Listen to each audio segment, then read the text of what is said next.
make sure that you do the quick time real quick. Yeah, we did. We're good. Okay? Because I cannot see you right this minute. All right. Okay, now I can. All right? Yep. So we'll give this a few more minutes. Just let it cycle, and then we go. You're good. Look good. Everything look good. Bang, bang, bang, bang, bang.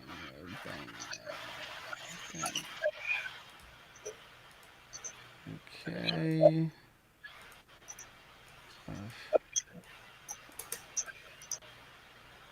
Okay, so we have a bunch of people watching.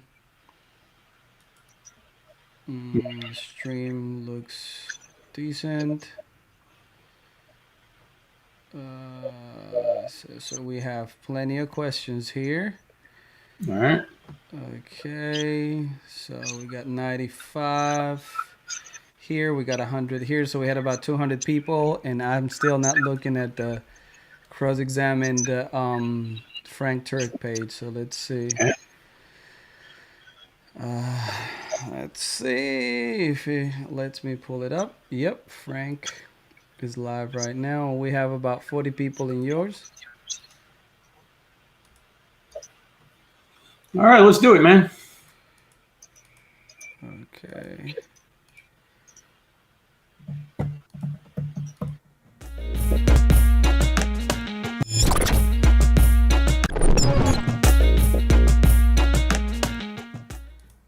Hello and welcome everybody to the Cross Examine Live show. We're here and I'm about to bring Frank in because we are not wasting any time. We're having a full hour of Q&A. What's going on, Frank?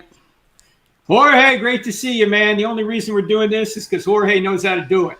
Well, I tried, and I don't have enough time actually to learn the way I want. But, we do our best and we want to serve our audience here online. We have plenty of people on live streaming right now. We have about 100 people on YouTube. We have about 120 people on our cross-examined page, and we have about 40 people in the Frank Turek page. So today is a special live Q&A with you, Frank. And obviously we have several things that we want to talk about, but we want to just go ahead on and open the floor for questions. Everybody who's watching us right now, we're going to be going through the various platforms that we have in order to pick out the questions. We're going to be doing a little bit of screening of the questions, and obviously, we cannot answer all of them, but we're going to try some rapid fire today. Okay, Frank? Before we start, just tell people, so I'll have a little bit of time to look at the questions. Just tell people what you're up to this month and where you're going to be. Okay, well, starting next week, there are two big events going on. Well, actually three. Any of you are near Charlotte, we have two events in Charlotte. One coming up this Saturday at a church in Monroe, North Carolina, which is like 25 minutes south of Charlotte. And that's this Saturday from 9 to 3. I'll be there with Tricia Scribner. She's an author and an apologist herself, great lady. We're the two speakers. And then on Thursday night, at the University of North Carolina at Charlotte, myself and Rice Brooks, the author of God's Not Dead, the book that inspired the movie, will be conducting a session we call If God, Why Evil? You know that school just had a tragic shooting the last day of the spring semester this past April. 2 young men were killed in a classroom shooting. And so we're going there to talk about, well, if there is a good God, why does he allow these kind of things to happen? So it's going to be a sensitive evening, hopefully an evening where we can be of some comfort to these students. My friend, as I say, Rice Brooks is going to be there as well. That's open to the public. It's free. It's Thursday night, a week from this Thursday, September 12th. It's from 7 to 9. And it's right on campus there at UNC Charlotte. All the details are on our website. Just go to crossexamine.org, click on events, and you'll see it there. And then, of course, next week as well, we're starting our online course, Why I Still Don't Have Enough Faith to Be an Atheist. It's the most popular of the several courses we offer. I'll be your instructor if you want to join us in the premium version. Well, I'll be an instructor even if you take the basic course. But if the premium version, we go live on Zoom video and interact and answer questions. We'll do that several times during the I Don't Have Enough Faith to Be an Atheist course, the Why I Still Don't Have Enough Faith to Be an Atheist course. It's limited in the number of seats. So I think we only have 4 seats left. If you want to be a part of that, you need to sign up in the next day or two. It starts next week. So just go to crossexamine.org, click on online courses. But let's go to Q&A now. You got any? Absolutely. I got the first one here, and it's by Marek Kaiser. And he says, hey, hi, Frank. I was wondering, what's your view on presuppositional apologetics? And if you think that the arguments that they make are convincing, is this methodology good?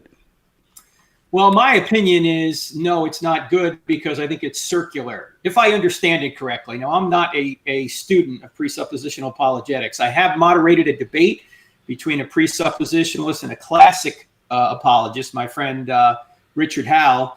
It was at our National Conference on Christian Apologetics, which is again coming up this year, next month here in Charlotte. A lot of events going on in Charlotte. In any event, as I understand it, these folks are saying, if I understand the presuppositionalism correctly, they're saying that you have to believe the Bible is true in order to know anything. Now, if that's not a straw man, if that's the way I understand it, if that's really what they're saying, that's silly, because you know a lot of things before you can know the Bible. People knew things before the Bible was written, obviously, and you need to know certain things before you can understand the Bible, just like any book. You need to understand grammar and language and logic and reason and these kind of things. These are what we call prolegomena, what you need to do before you can even do theology, before you can even understand the Bible. There are certain things you need to know before you can approach any text, including the Bible. So I think it's quite circular to say you need to assume the Bible's true in order to defend it. Why defend it?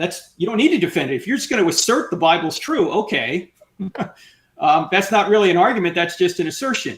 But there is a kernel of truth in presuppositionalism in this sense. The book that I wrote called Stealing from God, Why Atheists Need God to Make Their Case, talks about atheists presupposing certain things exist in order to argue that God does not exist. Like, for example, they presuppose reason exists and they try and use reason to say God doesn't exist.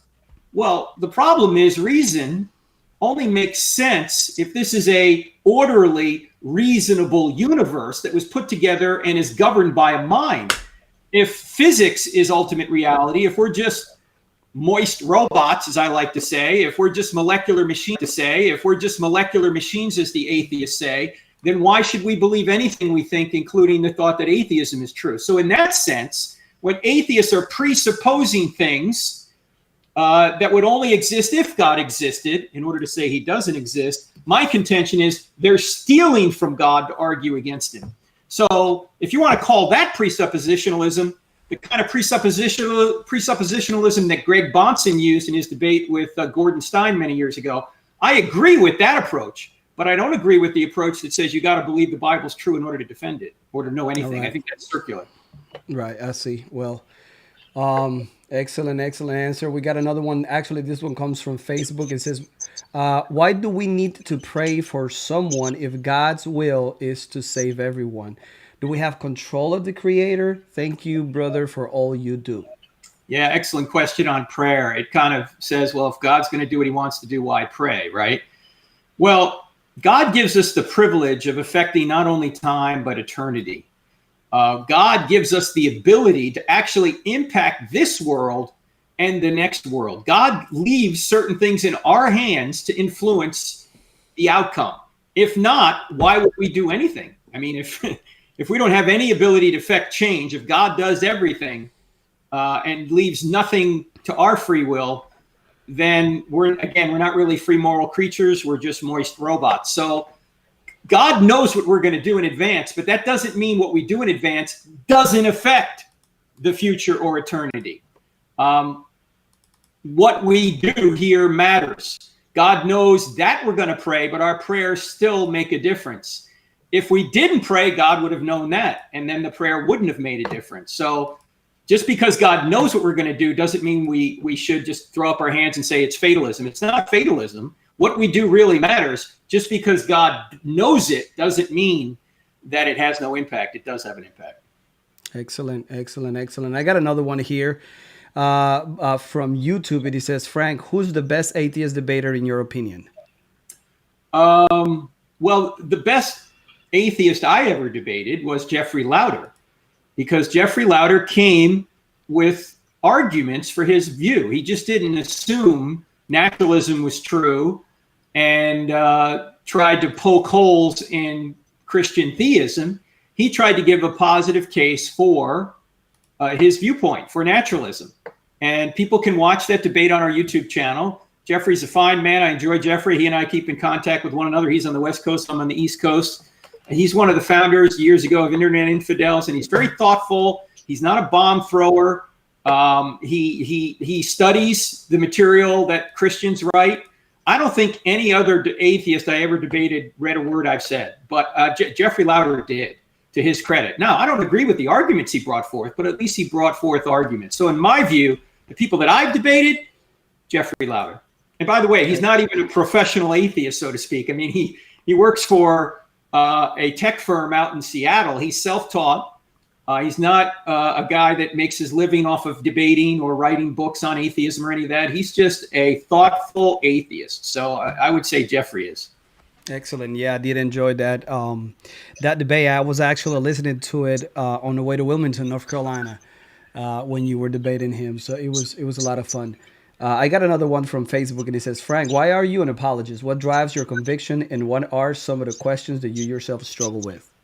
Yeah, I came to faith through apologetics. I came to faith by reading Josh McDowell books, Evidence Demands a Verdict and More Than a Carpenter, because I wanted to know if it was true, and those books really helped me. I think I have problems just like I think anybody does. There are things I don't understand. There are things I struggle with, just like everybody does.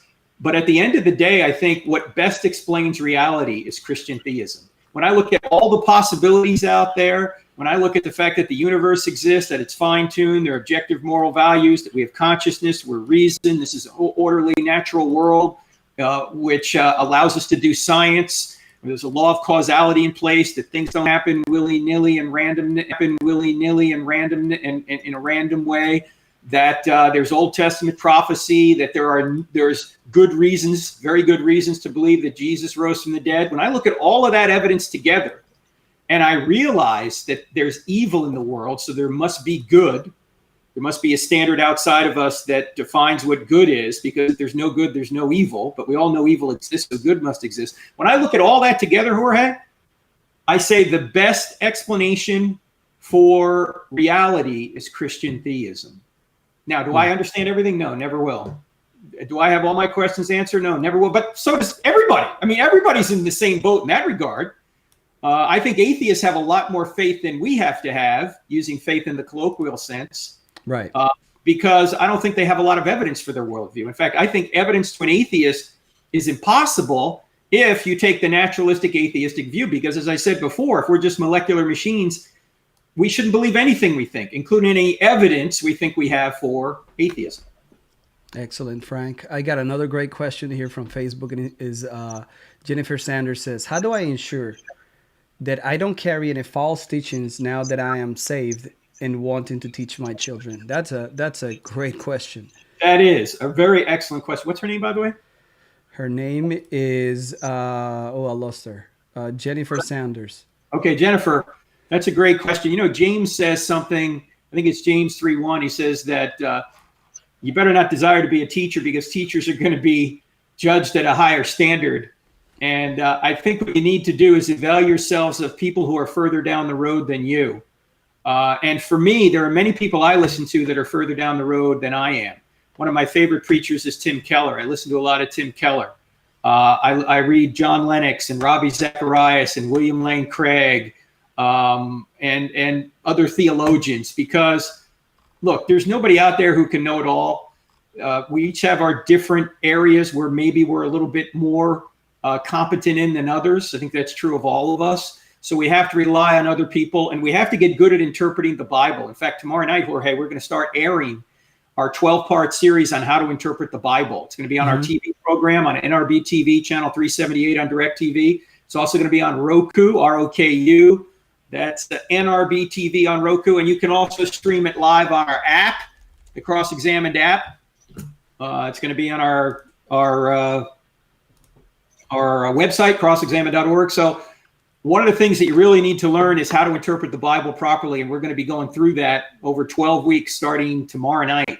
So check that out as well. You can also get the DVDs on our website if you want to go into depth yourself. There's workbooks that go with it as well. Excellent, excellent. I got one, and I lost the name, but the question was, what advice do you have for a new father in order to be the spiritual leader in his house? Wow. Yeah. That's a great one. Well, I think he already knows the answer. He is the spiritual leader. So what he needs to do is start making regular times to instruct the entire family and have times of devotion, times of prayer, times of Bible memory. We used to do it around the dinner table. We always had dinner together whenever I was home, and that's what we would do, that kind of thing. I also think there's something that Os Guinness said, which I love. Os Guinness said that what you can play with your kids is when you see something on TV or in the culture or on the internet and you know it's just not right, it's not true, it's the culture trying to put its values forth and not Christian values, you can play something he called Spot the Lie. Now, what's Spot the Lie? Spot the Lie is you're watching, say, TV, and you see, say, premarital sex on TV, and nobody ever gets hurt. Just everybody's happy. There's no emotional, physical, psychological consequences. Everything's just great. Everything's happy. You can sit there with your kid. You don't have to break out the Bible. You can simply say, hey, what's the lie that's being taught here on this program or being depicted here on this program? Yeah, premarital sex, no negative consequences whatsoever. That's a lie. So just playing Spot the Lie is a way that you can communicate truth to your children. Actually, they can communicate it back to you. You can ask them the question and see if they get it. Without breaking out the Bible, without being preachy about it, just in everyday natural conversation, you can say, hey, what do you think's wrong with this commercial or wrong with this show or wrong with this Instagram post or wrong with this Facebook post? And just critique it with them. Excellent. I got Benjamin Bethel here in YouTube says, can you give some advice to deal with doubts? Yeah, doubts are actually good things because they drive you to get answers. So what you want to do is if you have a doubt about a particular issue, drive that doubt into the ground by researching in every possible way that you can. In fact, William Lane Craig has said the same thing. You know, if you really doubt something about the Bible, you doubt something about the Christian worldview, research it as much as you can. There are so many resources now that you can go to right at your fingertips now. I mean, Google is your friend here. You can go to so many resources. You can go to William Lane Craig's website. You can go to Stand to Reason. You can go to our website, crossexamine.org. You can go allaboutgod.com. You can go to J. Warner Wallace's website. I mean, we have a bunch of them linked to on our website. There's just so many places you can get answers now that I think if you really have a doubt about something, you can get a good and adequate answer. In fact, Tim Keller put it this way: every single objection that you have ever heard about Christianity has been thoroughly answered and researched by someone somewhere.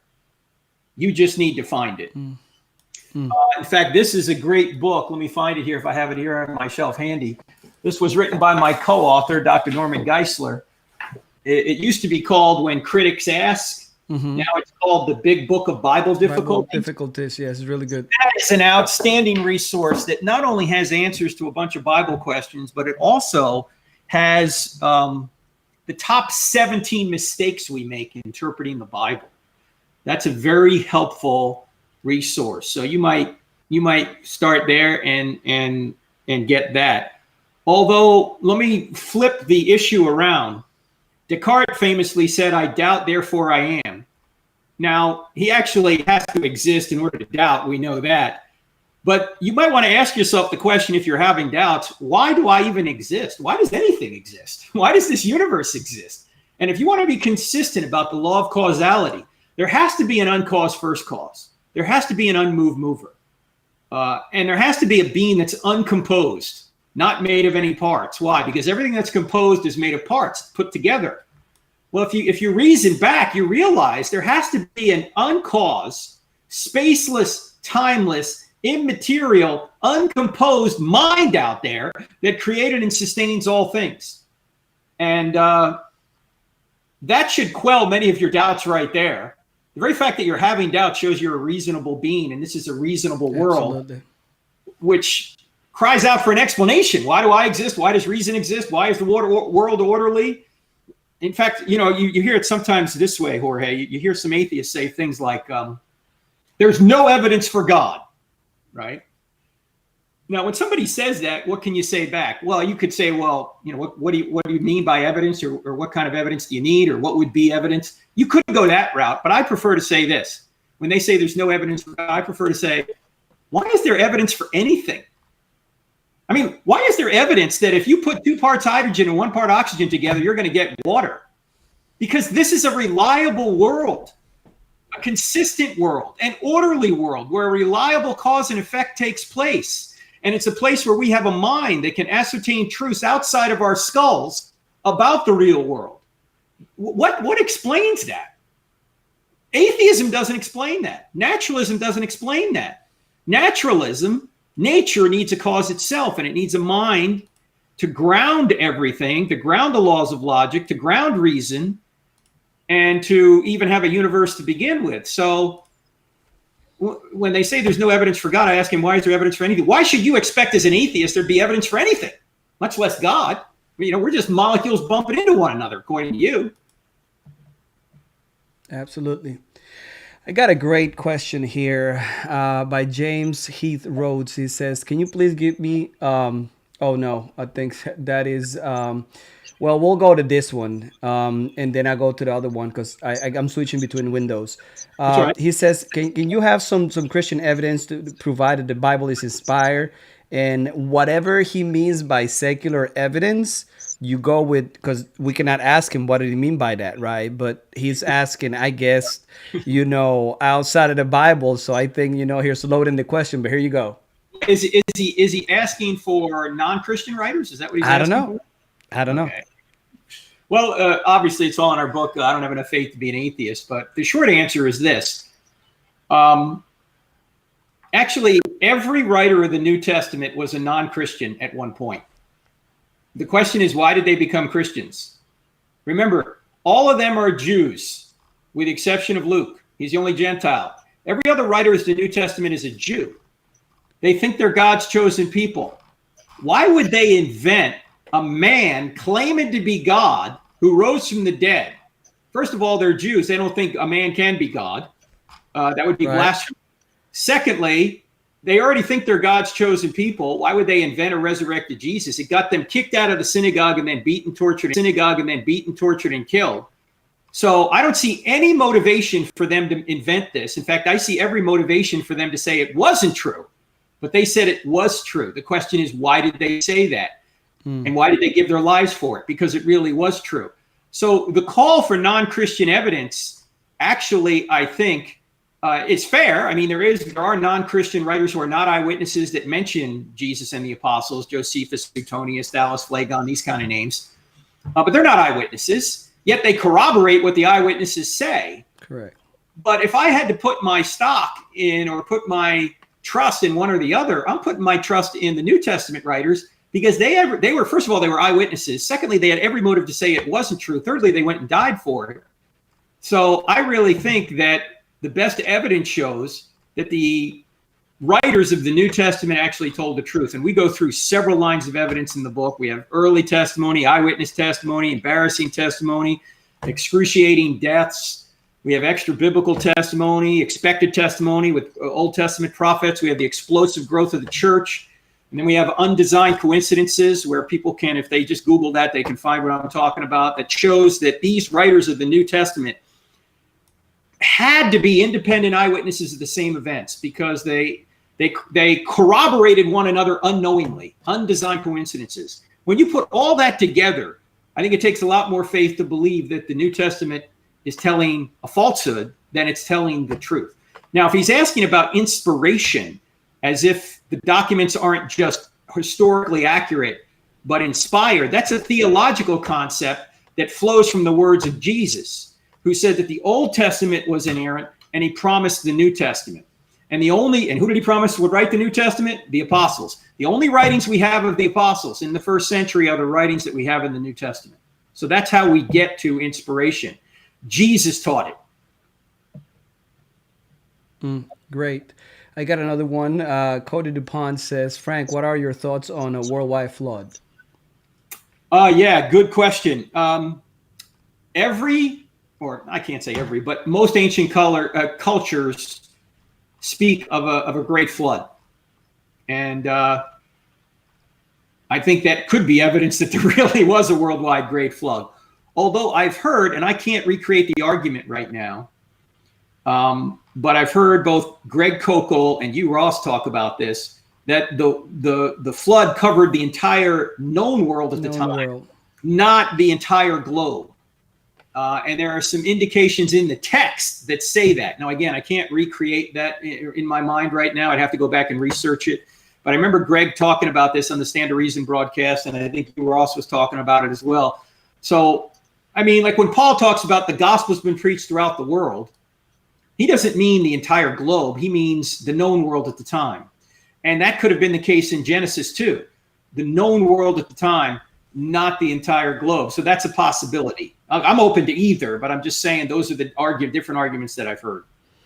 Okay, for our people up in YouTube, I would like to ask you guys to make sure that you tag us when you ask a question, because it's so difficult to just go through all the comments that you guys have over there. Make sure that you add the cross-examine, and it gives me a big orange tag so I can actually find your question easily.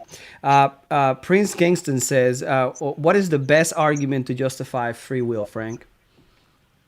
The best argument to justify free will is our intuitive sense that we have it. And if we don't have it, then how can I even answer the question? And how can he even state the question? I mean, the very fact that he asked the question about free will and I'm responding to that question directly seems to show we have free will. I mean, are we to believe otherwise, that our molecules in our brain just somehow form together to cause me to answer the free will question because he asked it? I mean, just at the proper time? That would take more faith than just believing we have free will. So right. It just seems completely obvious we have free will. It would defeat anything we ever thought or tried to assert, or any argument we ever tried to make if we didn't have free will. So I really think it just makes intuitive sense that we have it.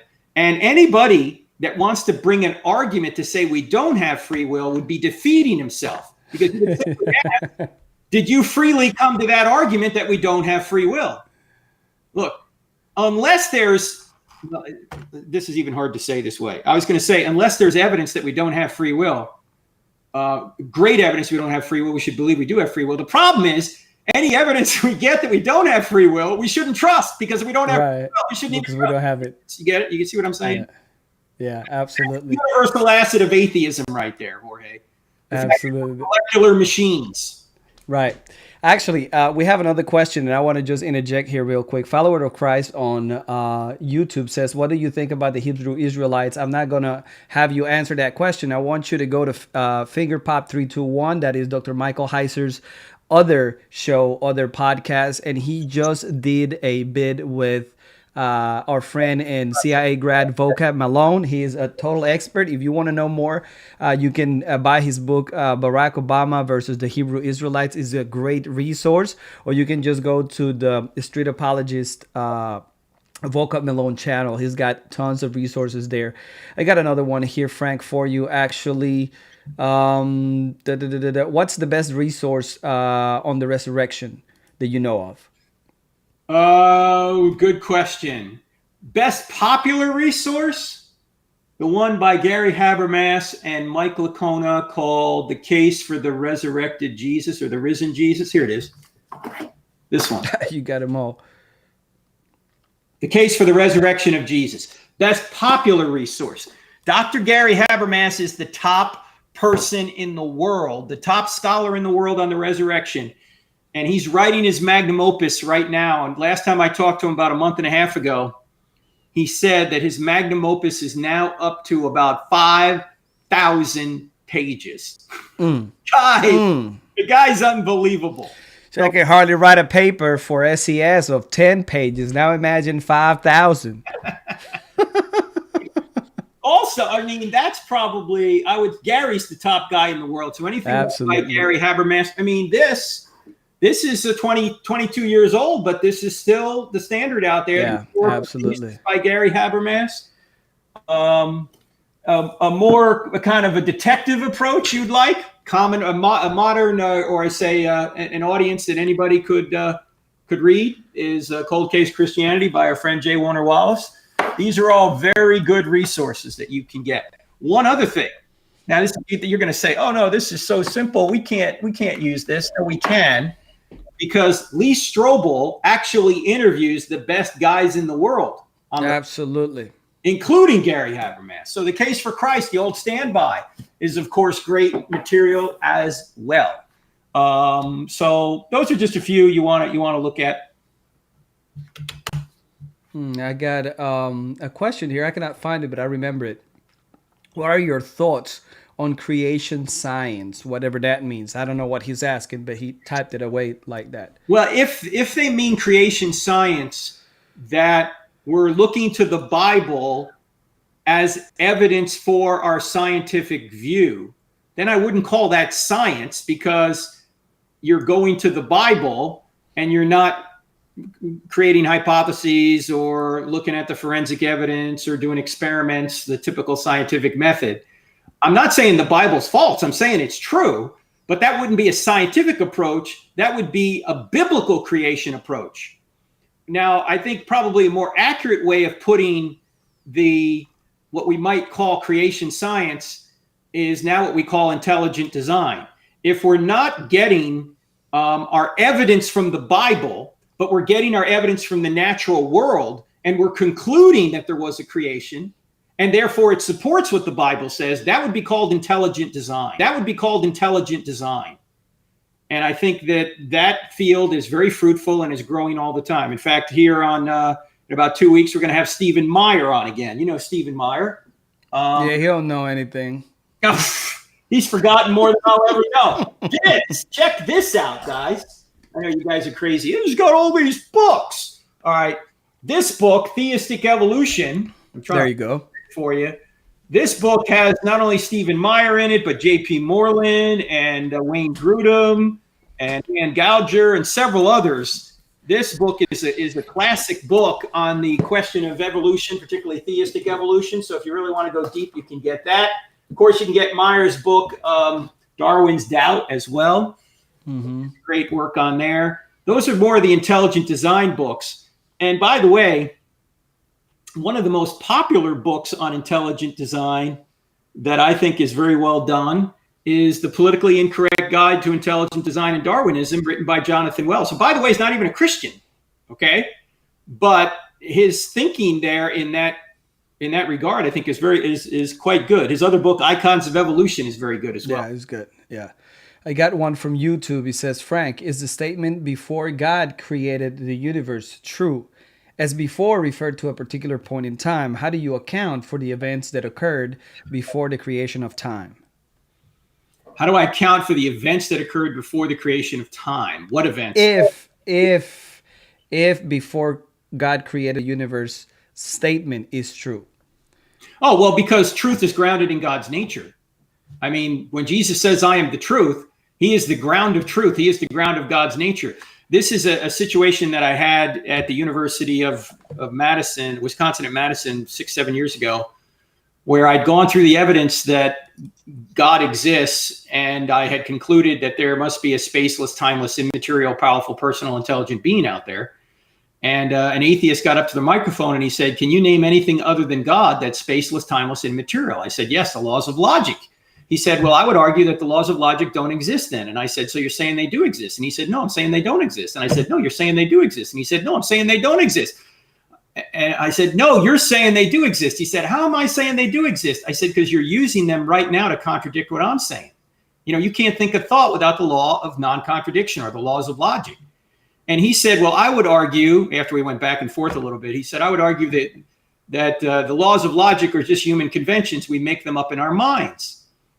I said, so you're just saying that these laws only exist if human minds exist? He said, yes, that's right. I said, okay, let me ask you a question.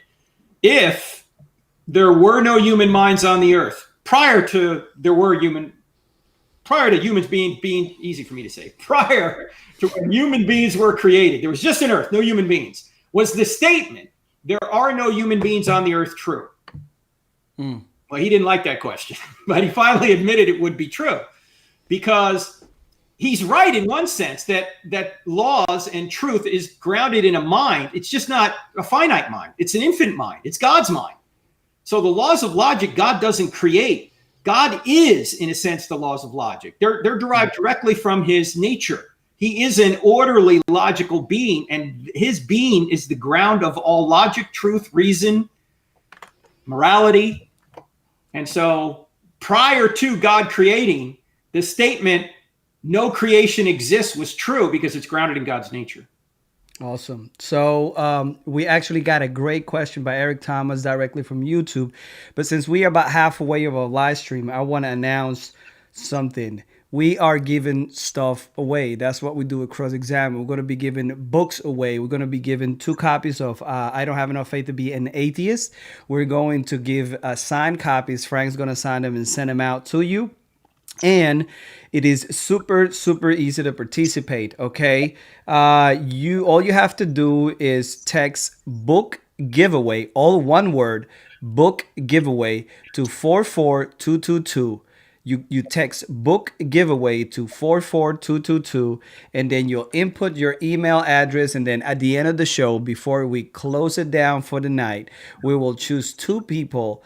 They're going to get copies of the I Don't Have Enough Faith to Be an Atheist book from Frank. Now, going back to Eric's question, he says, it seems that America is going through an identity crisis, both on the individual, social, and national scale.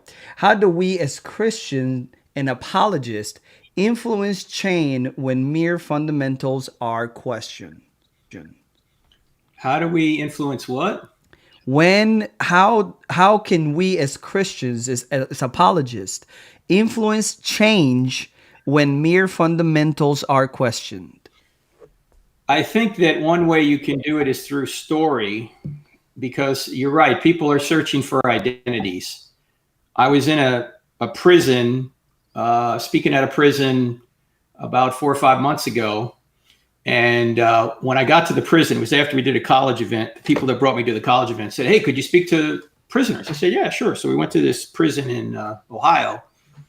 And when I got there, the chaplain said, hey, you know, we were going to have you speak to 2 groups of inmates, but now we want you to speak to a 3rd. Can you do that? I said, yeah, sure. I said, who are they? He said, the guys in solitary confinement. I said, yeah, happy to. Bring them up. Well, in prison, solitary confinement is called the hole. So they brought these guys up from the hole. There were like 20 to 30 of them. And they were wearing these orange jumpsuits that I'm convinced you could see from space. I mean, if these guys got out of that prison, we'd be able to track them by their jumpsuits via satellite. Anyway, it's just me in this room with all these guys. They got tattoos on their faces. I mean, think MS-13, right? This is a right. Most of them are in there for murder, that kind of thing. So I'm going through the I Don't Have Enough Faith to Be an Atheist material in about an hour with them. Some of them, many of them are paying attention. Some of them are strung out on drugs. They get drugs and the guards bring it in somehow. I don't know how it works. But anyway, there was one guy in the back, like toward the end of this thing. And at the very end, he goes, hey, man, this makes sense. The other guys started going, yeah. And I said, look, I don't know why you're here. I don't know how you got in here or what you're doing time for.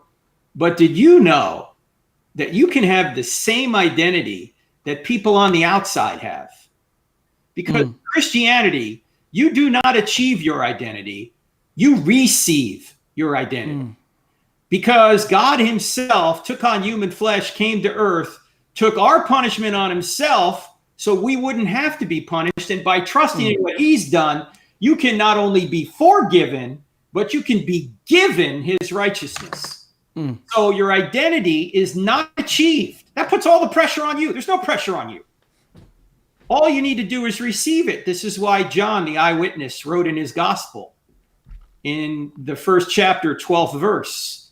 He said, he has given us the right to become children of God. That's your identity. Everything else that the culture tells you your identity is not eternal. Your identity is not your sexual orientation or your spouse or your gender or your job or your bank account or any of these things, as important as some of those things might be. Your ultimate identity is you're either going to be with Christ or you're going to be separated from him. And that's up to you. All you need to do is receive it. You don't achieve it, you receive it. Hope Wagner says, what can we do to convince the church to take the apologetic approach? Easy. Great question. Well, I think the way to do it is to you in the church begin to do apologetic ministry. Because look, pastors have too much to do already. And if you go to a pastor with a problem and not a solution, he's not going to be able to help you. Pastors have the second most difficult job in American Christianity. The hardest job, of course, is pastor's wife. So they've got too much to do already in most churches. So what you can do is come on board and say, hey, look, is it okay if I teach in a small group, in a Sunday school, to youth or whatever? Can I just teach the evidence that Christianity is true? Because 3 out of 4 young people who walk out of this church, they're going to leave the church. And some of them won't come back ever again. And one of the reasons they leave is they don't know why Christianity is true. Absolutely. And look, it's not the pastor's job to do all the ministry. In fact, it's his job to equip the saints to do ministry, Ephesians chapter 4. And who are the saints? You are the saint. We are. So what you need to do is just get involved as best you can, educate yourself. You can get our DVDs, our workbooks, our books. You can go to other places that have it too. You can look at William Lane Craig or Stand to Reason or Jim Wallace. There's curriculum out there. Pick one of them and go for it. Yeah, absolutely. Absolutely. Now we're going back to YouTube. Kyle says, what is your opinion on C.S. Lewis and using his works, rather mere Christianity, to argue for moral and psychological aspect of Christianity? Yeah, I love C.S. Lewis works. I quote it extensively, particularly in I Don't Have Enough Faith to Be an Atheist and in Stealing from God as well. I think Lewis's book, Mere Christianity, is a book you could give almost anyone and say, just give this a fair read and see what you think. Because Lewis is a master at illustrations, a master of talking to the general public. So I love C.S. Lewis's works. Excellent. Excellent. I got, I lost it again, but I had it right. Oh, right here. Eddie Shepard says, how do we, Eddie Shepard says the following. He says, how we as Christians reach other people who won't listen. What is the one thing that always gets the right attention? Well, there's no one thing that always gets the right attention. If people aren't interested, they're not interested. I think loving people can get their attention. And love, by the way, doesn't always mean approval. It means seeking what's best for the other person. Any parent who approves everything his or her child wants to do is not loving. You have to stand in the way of behavior that's going to hurt them or others. So taking a concern for somebody to love others as Jesus loved us, that was his essential command to us, that will get their attention. It's the old adage, I don't care how much you know until I know how much you care. So if you really want to affect somebody, then love them. And then you'll earn the right to speak truth into their lives at the right time. The question is, how do you love them? And that can be difficult in today's culture because everyone now expects love to be approval. No, it's not approval. It's seeking what's best for the other person. As Paul says, love always protects. How do you protect people? You tell them the truth, even if they won't like it. Excellent. Excellent. I got a question here. Let's see, because he keeps... Okay, right here. AJJT says, what is your opinion on the prosperity gospel movement that is taking over the country, and do you find it contradictory to Scripture? Yes, it's totally contradictory to Scripture, and there's an easy way to show that the entire prosperity gospel movement is wrong. If people are going to say that the reason you're not healthy and wealthy is because you don't have enough faith, all you need to say is, well, look at Jesus and the apostles. They weren't healthy and wealthy. Don't tell me they didn't have enough faith. They were persecuted and martyred for what they believed. And both Jesus and Paul and Peter, all three of them, say, look, man, you're going to be persecuted for following Jesus. Jesus said, you're going to be persecuted for following me. If they persecuted me, they're going to persecute you, but take heart, I've overcome the world. Paul said, anyone who lives a godly life in Christ Jesus will be persecuted. No, we are going to be persecuted. We are going to have difficulty in this life. And by the way, if everything went our way all the time, like the prosperity gospel tries to tell us it could, we would not grow and become more like Jesus. We'd become more self-serving, self-interested, moral monsters than we already are. We need things not to go our way sometimes. Otherwise, it becomes all about me, me, me, I. I mean, what do you call a child who gets everything he or she wants? Spoiled. Why? What's spoiled? Their character. You can't give anyone everything they want. If you do, you're going to ruin them. They're going to become like spoiled celebrities that are pampered everywhere they go. Absolutely. Absolutely. I want to answer this quick question on YouTube myself for JC. He asking if do we have any apologetic materials for Spanish-speaking Christians. We certainly do. We have the Cross-Examine blog in Spanish. You can go also to my page in Facebook is Jorge Gil. You can go to my Instagram page as well. We have several blogs. We got Rincón Apologético. We actually have in Mike Licona this Friday night at 7 p.m. Eastern Time. We're going to be interviewing him on his book, The Resurrection of Jesus, a new historiographical approach. Is actually published in Spanish, and we have actually a ton of books that are now published in Spanish, including I Don't Have Enough Faith to Be an Atheist and Stealing from God. So you can know more about that if you... And also, you're teaching Why I Still Don't Have Enough Faith to Be an Atheist course in Spanish. Actually, we have the course in Spanish, and we have also the Stealing from God course in Spanish coming out this November. Now, for the people who want to come to the National Conference on Christian Apologetics, we actually putting out this awesome t-shirt. As you can see, is the t-shirt that I'm wearing is right there on the screen, and it's called The 5 Most Consequential Questions in Life: Origin, Morality, Destiny, Identity, and Meaning. These answers depend on if God exists. Don't you want to know? So if you want to get you one of those t-shirts, we have them in English and Spanish. So JC, make sure you hit me up and we'll hook you up with a shirt if you reach out to me. We're still doing the book giveaway. You got to text book giveaway to 44222. Enter your email address and we'll be checking for winners in just a bit. Now I have another question here. It says, Keegan Manuel says, Cross-Examine, I have doubts, but my pastor doesn't like me questioning him or what he says. What do I do? You may want to ask him why he doesn't want to answer questions, or why he doesn't want to entertain any doubts you might have. Maybe he's insecure about what he's doing, or he doesn't know the answers to it. One of the worst things that I think any pastor or parent can do is if someone has a question, say, don't ask questions like that. I mean, that's ridiculous. You're supposed to ask questions. God even says, come, let us reason together through Isaiah in Isaiah chapter 1. So we're supposed to have reason. If you don't know the answer, fine. No one has all you say. Let's look that one up. Let's see if we can find an answer. Okay. Now, if it persists this way, that the guy doesn't want to engage with any questions, then I would say you might need to go to another church. Yeah, well, I don't know. I just saw a question that kind of got me a bit emotional. Hey, hang on. When you're doing that, I just saw a question here on inerrancy that I want to jump into. Yeah. I did see that one as well, but go ahead and read it out loud and answer it. Yeah, I don't know if I can read it because it's up a ways. I don't know if I can find it again, but the question went something like, I'll try to find it, and you go ahead on and see if you remember. In Geisler's view of inerrancy, that it's an essential, or do you believe in Mike Licona and William Lane Craig's view that it's not an essential? Well, actually, none of those people believe inerrancy is an essential for the faith. They think it's extremely important, but you can be a Christian and not believe in inerrancy. In fact, there were thousands of Christians before a line of the New Testament was ever written. They didn't even have a New Testament and there were Christians. How can that be?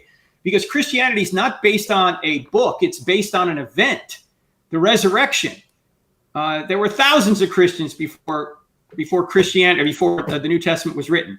Now, the very fact that we have a New Testament written by Jews in the first century should tell you something, that this event really did occur. And it wasn't invented because Jews would never invent something that would get them beaten, tortured, and killed. And it would never get them to, they would never invent that some person claimed to be God and was God. So inerrancy, even as hang on a second. This is the classic book on inerrancy that came out about 40 years ago. Okay. And Dr. Norman Geisler was the general editor on this. And if you go to the back of the book, it talks about the importance of inerrancy. Here's what they say. This is the final article in their entire conference. They came together. This looks like article 29, I think, or 19. I'm sorry. I'm not good at Roman numerals. It says, we affirm that a confession of the full authority, infallibility, and inerrancy of the scripture is vital to a sound understanding of the whole of the Christian faith. We further affirm that such confession should lead to an increasing conformity to the image of Christ. We deny that such confession is necessary for salvation. However, we further deny that inerrancy can be rejected without grave consequences, both to the individual and to the church. So they're saying it's very important, but you can be a Christian and not believe in inerrancy. The big problem you might have is if you're a Christian and you don't believe in inerrancy is that you don't agree with Jesus, who did believe in inerrancy. And it's never good to be in a position where you don't agree with Jesus. Now, there's another argument going on. Of course, Dr. Norman Geisler just died about 2 months ago. So maybe the other people will take up the argument. But there has been an argument going on between Dr. Geisler and Mike Licona about how do you define inerrancy and what particular ways can you reconcile some of the apparent contradictions between certain texts in the New Testament. So they're arguing over a method of arriving at inerrancy or a method at harmonizing what appear to be contradictions. And we are going to talk about that at the National Conference of Christian Apologetics this October here in Charlotte at Calvary Church. I'm going to be moderating a dialogue between Mike Licona and Richard Howe. Richard Howe. Yeah, absolutely. We'll basically take up Geisler's position, and we'll see where that goes. Yeah, excellent, excellent. I got one here, and then we're going to go to that emotional one. I was able to find it. It says, Roberto Enrique Chavez Rodriguez says, why did God created humans who will go to hell? If I knew my future child would sin against me, even with his free will, and suffer for it, I would prefer not to create. What's your take on that? That would mean nobody would ever have children if they took that view, because it's inevitable. Every one of us will sin.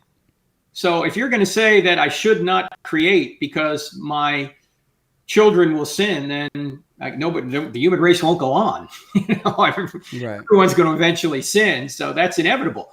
Now, because I know that my kid's going to sin, that doesn't mean I'm causing them to sin, right? Same thing is true with God. God knows we're going to sin, but that doesn't mean he's causing us to sin because we have free will to sin. Now, you might say, well, why would God create people he knew would sin, but wouldn't accept the free gift of salvation? That's kind of another question, right? Well, there's a number of answers to that. One of them would be that, is God obligated to create a universe whereby only people who accept him, he can only create that universe? Is he morally obligated to stop as soon as the first person sins, or as soon as the first person sins but denies the free gift of salvation? And I would say no, because people who are born and decide not the free gift of eternal salvation, decide against it, are getting what they want. They're getting separation from God. And God's not forcing them to do what they're doing. Also, I would also say that none of us would be here if it wasn't for atheists. I mean, I have atheists in my bloodline. You have atheists in your bloodline. Absolutely. None of us would be here if it wasn't for atheists. Thirdly, God can still get his will done through atheists. Richard Dawkins writes a book, The God Delusion. A Christian reads it and goes, wow, how do I answer that? I better go get some answers. I better study more. That causes that person then to become more and more like Jesus and a better ambassador for Christ, because an atheist has prompted him to go examine his faith a little bit more closely. So God can even get his free will done, or his will done, through people who disobey him. God can draw a straight line with a crooked stick. And excellent. We're all crooked sticks. So people who wind up in go to hell because they've decided they don't want the free gift of eternal salvation. They've sinned and they don't want the way out. That's up to them. But God isn't obligated to stop creating because one guy or a bunch of people say, look, I'm not going to accept the free gift. That would be like you having children and deciding to shoot them if they don't go down a road you want them to go professionally. You know, you want your son to be a doctor and he becomes a janitor. And you go, well, that's it. You're done. I'm going to shoot you. No. Fine. You want to be a janitor? That's fine. You can be a janitor. You know, you can be a doctor. You can do whatever you want. I'm going to let you make your own free choce because that's what a moral universe is. It's a universe of free choices. Absolutely. And we're about to hit the 1 hour mark here on our stream. I do want to answer this from Hope. Hope Wagner says the following. Says, I'm having an extremely difficult time holding on to the idea that love always protects. My daughter was murdered 2 weeks ago by her husband of 12 years. My photo are her 3 children and her. Any advice? Hope, I want to talk to you. I actually went through a similar experience. Actually, I barely knew Frank. I barely knew the cross-examine team. I wasn't working with them. And actually, my aunt was murdered by her husband of 15 years. And they were actually the sort of the acting grandparents of my children while I was raising my children on my own. So I actually was the person who received the news. I had to identify the bodies, and they were the only, and it was a murder-suicide, and they were the only direct family that I had here in the United States that actually came with me from Costa Rica. I can tell you that God is there. He is suffering. He is right there on the cross, taking up your pain. Right now, you don't need an intellectual answer to your question. You need the love of your fellow Christian brothers and sisters. You need a shoulder to cry on. You need words of hope, and know that one day God will restore everything and will wipe your tears himself. I went through a very difficult time, but the more I suffer, the more I saw the hand of God in my life through the people of God. Now, there are great resources for this. Gary Habermas co-wrote a book called Enduring My Season of Suffering. Also, Doug Gruheis have a book related to suffering that are sort of on with an apologetics bent, but also dealing with the emotional, psychological things that come with this. And just to let you know, me and Frank and the rest of the cross-examine team are going to be praying for you. We love you, and know that this is, again, we live on this side of Eden, and these sort of things are going to happen. You know, we live in a broken world, and that's what I had to tell my 4-year-old and my 5-year-old daughter and son when they shut down the school, and I had to actually take them out to the school and let them know that their grandma and their grandpa are both deaf in the blink of an eye. So it is not an easy thing to do. It is very difficult, but it's been about 5 years now. And to tell you the truth, God has never left me. I haven't. It's not true that I felt him every single day, but he is there, and he bore that suffering on the cross for you. So yeah. I'm sorry to hear that. We're so sorry to hear that. In fact, what Jorge's been through something similar. Maybe we can get Hope's contact info somehow.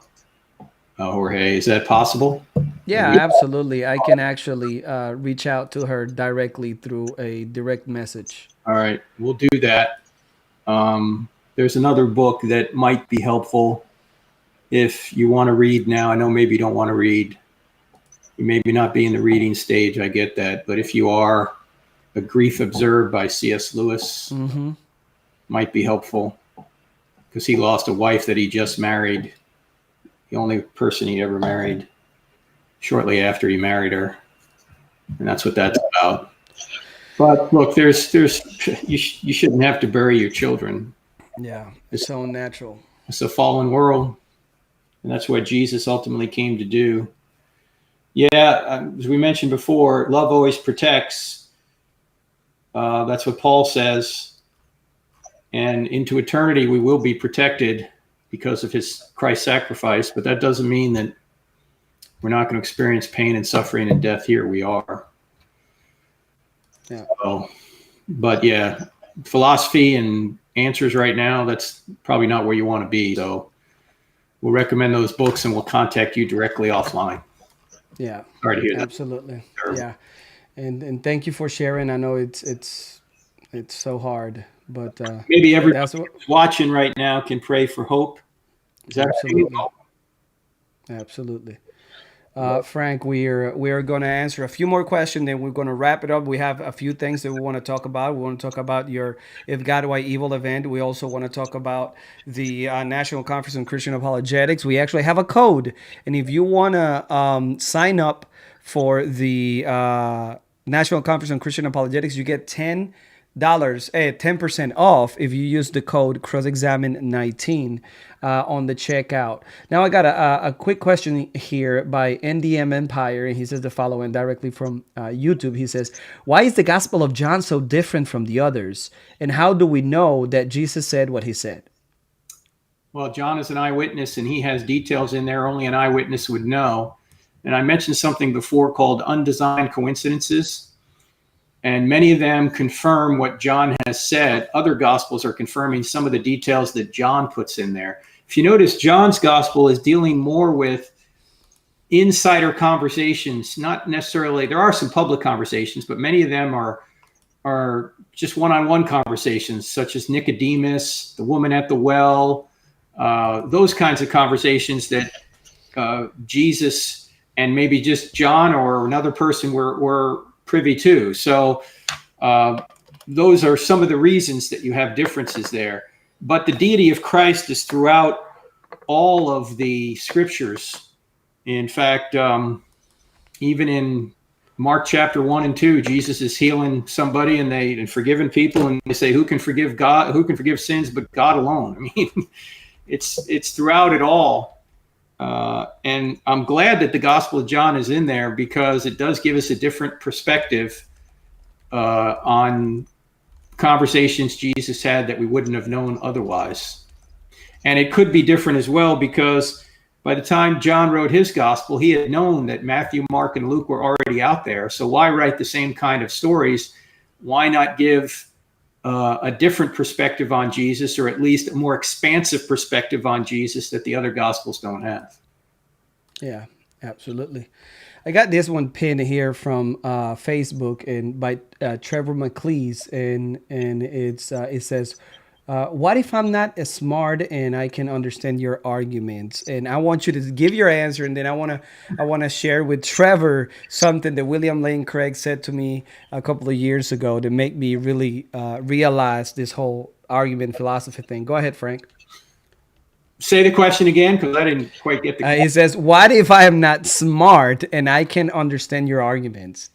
Well, all of us can't understand all the arguments either. So, I mean, everybody has a certain capacity, and maybe you get some of it, maybe you don't. There are several arguments I read, or several apologists or scientists or Christians I read, and I go, I don't know what this guy's talking about. I mean, so we all have a certain amount of capacity and background, and we can, of course, enhance our background by doing more reading, doing more watching, doing more investigation, doing more Bible reading, more prayer. So if you think you're not where you ought to be, then start studying.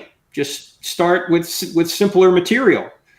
We try and keep our material at a high school level. That's I Don't Have Enough Faith to Be an Atheist is a pretty easy read, I think, for most. There are some technical things in there, but most people can track along with it. And stuff you can't track along, fine, just keep moving. Right. Hey, Frank, I got a great question. What I'm going to do is I'm going to overlay our video right now with some of the slides so people can know some of the announcements, and we can use the time wisely. Mm-hmm. And while we do these, people can talk.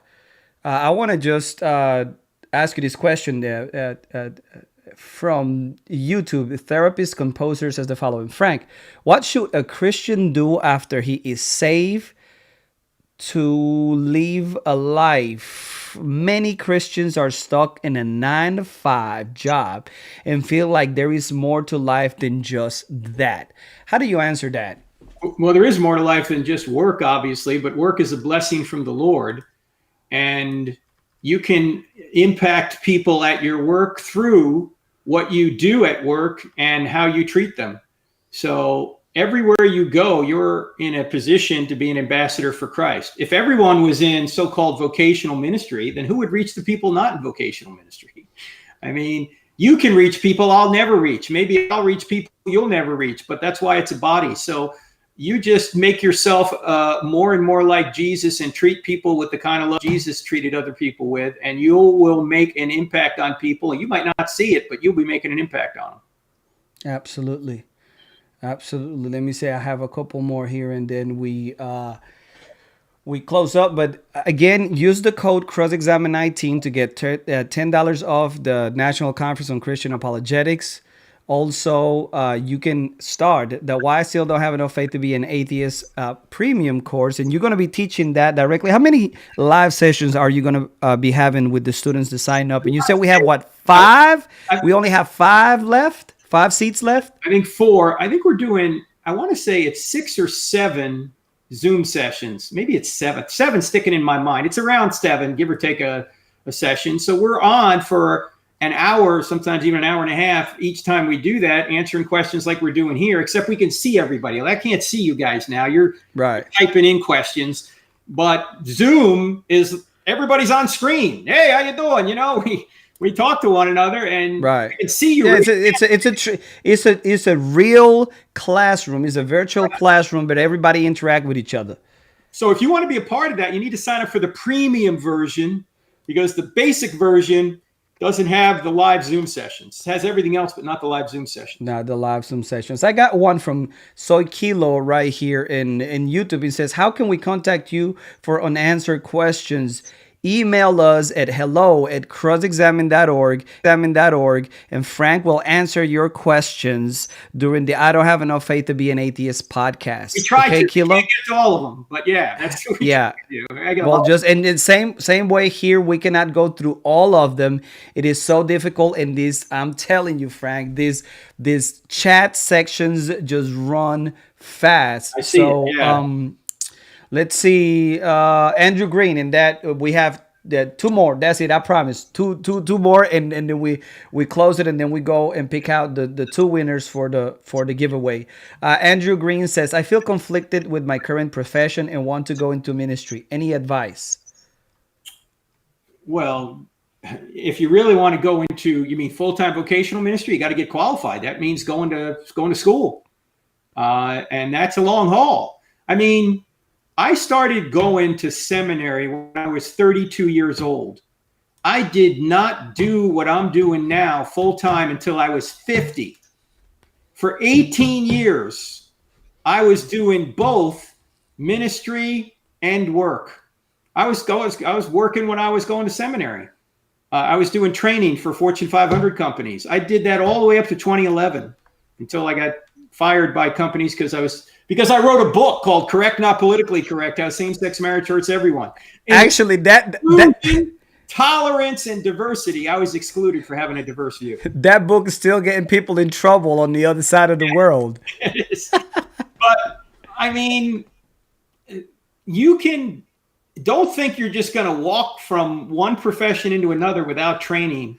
In fact, I heard in a leadership conference once, somebody said this, and it makes a lot of sense. And that is, shun the spotlight as long as you can. Why? Because, as I said before, James 3:1 says, if you want to be a teacher, you're going to be judged to a higher standard. So you don't want to get into the spotlight before you're ready to get into the spotlight. You want to have a good base of knowledge so you can answer properly.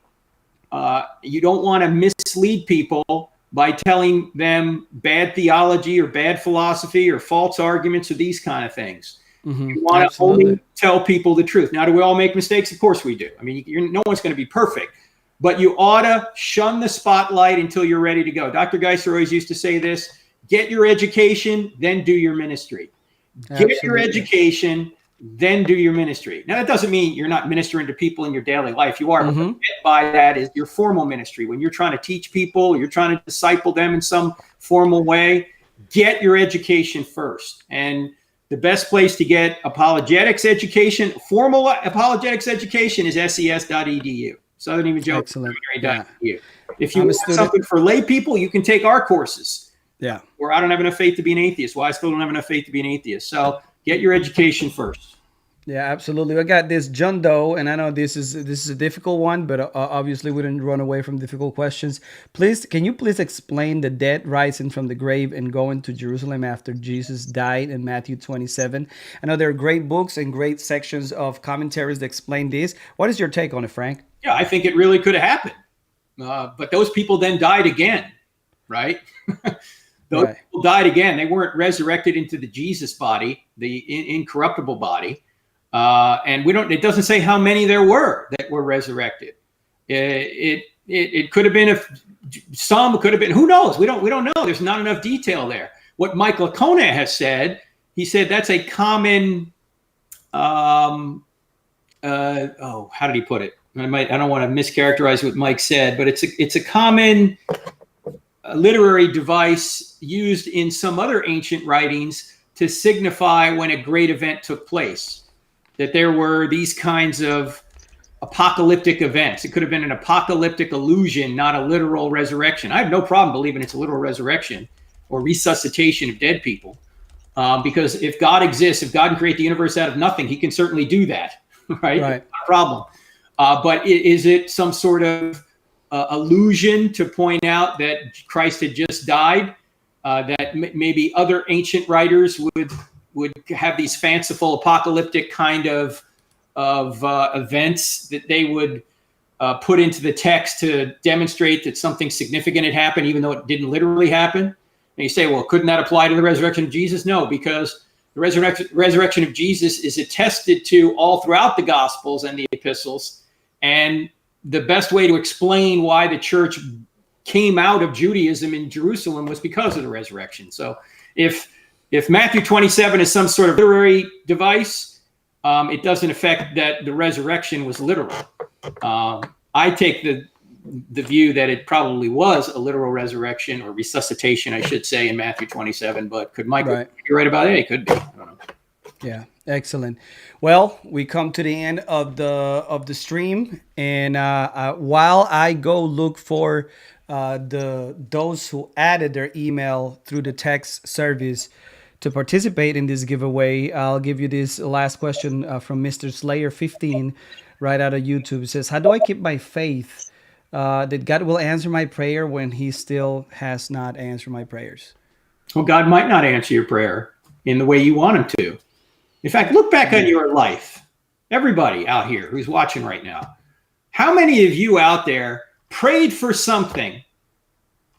I'm thinking of people like, I prayed that maybe I would marry, right? And God said no. And now you're going, man, was he right? I'm glad that didn't happen. Sometimes God says no for our own benefit. Absolutely. If we're in Christ, he will say no for our own benefit, because all things work together for good to those that love God and are called according to his purpose. He doesn't say all things are good. A lot of evil out there that may happen to you and me. I mean, any of us could drop dead tomorrow, right? Or today even. Or we could get some kind of terrible disease. I'm not wishing this on anybody, obviously. I'm just saying it could happen. Right. This is reality. Yes.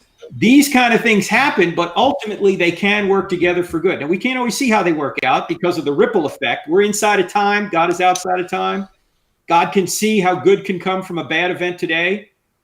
We can't see how good can come from it, but God can. And by the way, we talk about this at quite length in Stealing from God. So if you want to go into detail on the ripple effect, you can. But the point here is that God may say no to what you want. Remember, we're supposed to pray for his will, not for our will. And I think a lot of us have the misconception that God exists to build our kingdom. He doesn't exist to build our kingdom. We exist to build his. He gives us the privilege of building his kingdom. His will be done. His kingdom come, not my kingdom come. I may think I know what I want, but God knows what's best for me, not only now, but into the future. So keep praying by all means, but pray for his will to be done. He's going to say three things. He's either going to say yes, no, or wait. Excellent, Frank. Thank you very much. Okay, so now I am going to ask you to give us, to pick out a number. We actually have almost 200 people that access the text through the 44222 and texted book giveaway.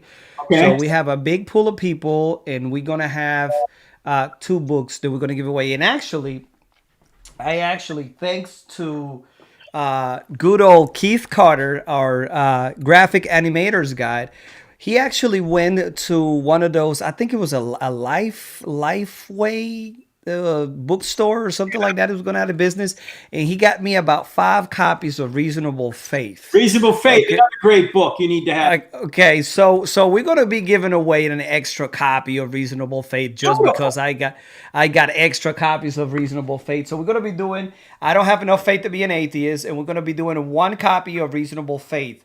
So Frank, we got, there you go. We got 100 and let's see, almost 200 people. Okay, let's round it up. Almost 200 people. All right. So what I'm gonna do is I'm gonna ask you to pick. Let me see. Just a minute. Let me try to figure out this real quick. Okay, give me a number from 1. Let me see.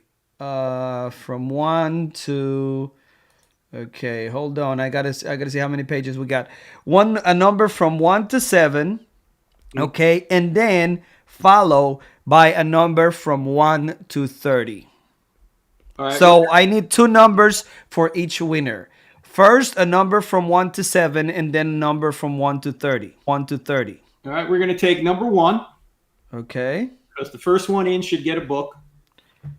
Okay. So no, the thing is like this. There are 30 people per page, 7 pages full of people. All right. Okay. All right. So you need to. It's 1 and 1 then. 1 and 1. Okay. So Frank has chosen the first person that actually added this to the. Okay. Let's see. The person gets it. Okay. So we have it right here, and the first person. Okay. Let me go back to. Okay. I'm just trying to figure out now. I've got to make sure I got the right person.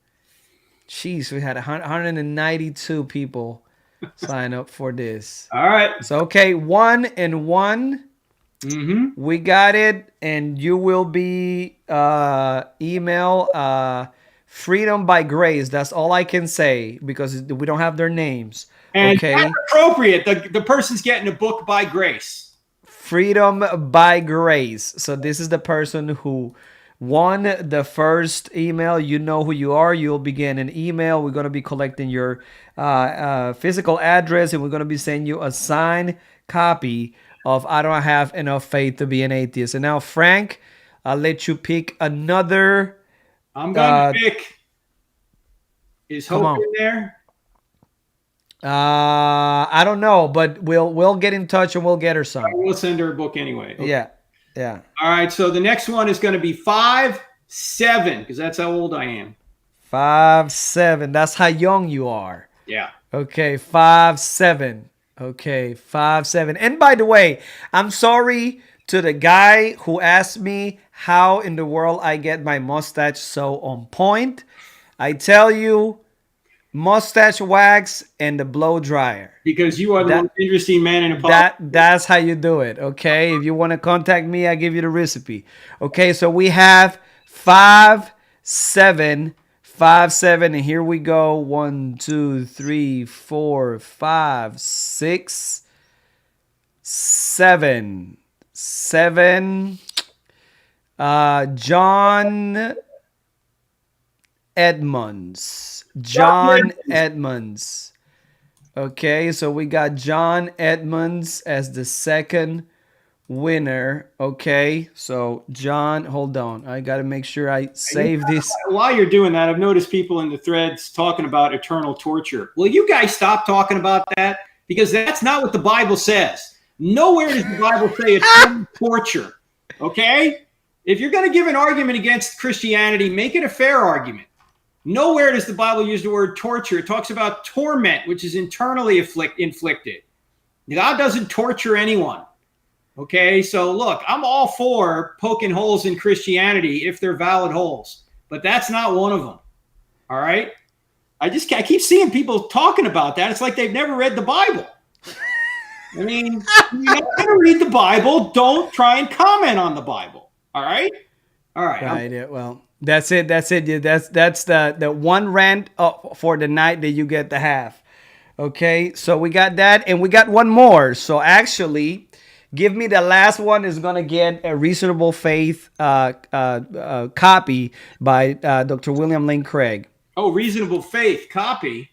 Yeah, I got several copies here. Okay, so we have already the two. I don't have enough faith to be an atheist. They're gonna be signed by you, and we're gonna send them out. 3 and 5 because that's how old you are. 3 and 5. Well, actually, I'm 3 and 6, man. No, you're not. It's not till November. No, I'll be 3 and 7 then, bro. Dude. That's how you see this grace right here. You see this right here? That's it, man. 6. 3 and 6. Man. Well, I'm sorry that I am not Benjamin Button to the guy that wanted to get 3 and 5. Okay, so 3 and You're old. Yeah, man. 3 and 6. Let's see. 3 and 6. 1, 2, 3, 4, 5, 6. Navy to be. 36, man. You don't look it. You used to. I knew you was going to say that. Okay. So we have all the winners for tonight. Don't forget, if you want to come to the National Conference on Christian Apologetics, we are going to be there, and we're going to have these doperific shirts right here with the 5 essential questions. We're going to have them for sale. We're going to have also styles for women. We also, Frank, you're going to be next week. You're going to be where? I'm going to be in Monroe, North Carolina on Saturday. And then next Thursday night at UNC Chapel, not UNC Chapel Hill, UNC Charlotte, here in Charlotte, North Carolina. UNC Charlotte, yeah. If God, Why Evil? Me and Dr. Rice Brooks, God's Not Dead, the author of that book, we're going to be together at UNC Charlotte to do If God, Why Evil, where that tragic shooting took place just about 3 or 4 months ago. So pray for that event if you can't be there. We'll also be streaming it live right here on our YouTube channel, our Facebook page, our website. So tune in for that if you can't be there. Tell your friends about it. All details on our website, crossexamine.org. Click on events. You'll see it there. And don't forget, the Why I Still Don't Have Enough Faith to Be an Atheist course starts next week right here at crossexamine.org. Click on online courses. And if you want to be a part of the Zoom live Q&A sessions, you need to be one of the next 4 people to sign up. Otherwise, you won't be able to sign up for it. And make sure you come to see us in Charlotte, October 11 and 12. We're going to be in a national conference on Christian apologetics. Make sure that you make your way to the cross-examine table. We're going to have a lot of goodies for you. We've been working really hard. And if you use the code crossexamine19 to get 10% off, just go to conference.ses.edu and you'll be able to do this. Actually, we're going to head out now. Thank you, everybody, for being part of this amazing live stream. We appreciate it. We love you, and we will do this again. When are we doing this again, Frank? I don't know. We'll figure it out. Keep an eye out for it. We'll get the word out. Thanks, guys. Thanks for being here. God bless you. All right, guy. Everybody, bye-bye.